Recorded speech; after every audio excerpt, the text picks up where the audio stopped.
Yesterday, I briefly mentioned in my Market in a Minute update the cost of debt and issuing T-bills, 10-year notes.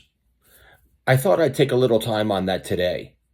As you can see from the U.S. debt clock, the U.S. federal debt to GDP is at an all-time high of 122%.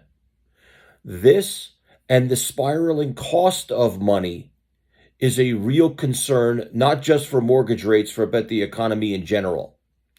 When the U.S. prints money and runs debt, it has to offset that and finance it. The U.S. government finances our debt with 10-year Treasury notes. As you can see from this chart, those 10-year Treasury notes most closely approximate the value of a 30-year, the interest rate of a 30-year mortgage. So who buys these notes?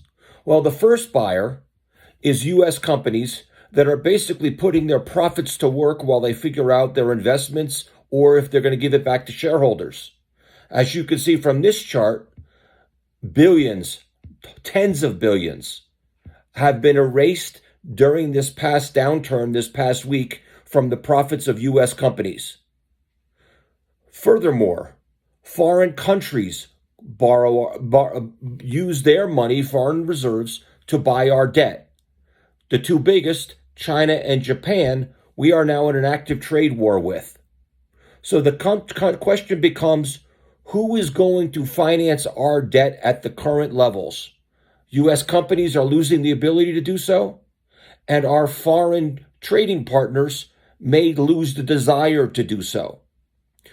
What happens is you raise your interest rates, you raise your payments on debt, and eventually you find somebody who's willing to buy. Maybe the countries in the Middle East, like Saudi Arabia, can make up the difference. If they can't, the cost of servicing our debt might go through the roof, and we're already spending $1.5 trillion a year keeping ourselves above float with interest payments.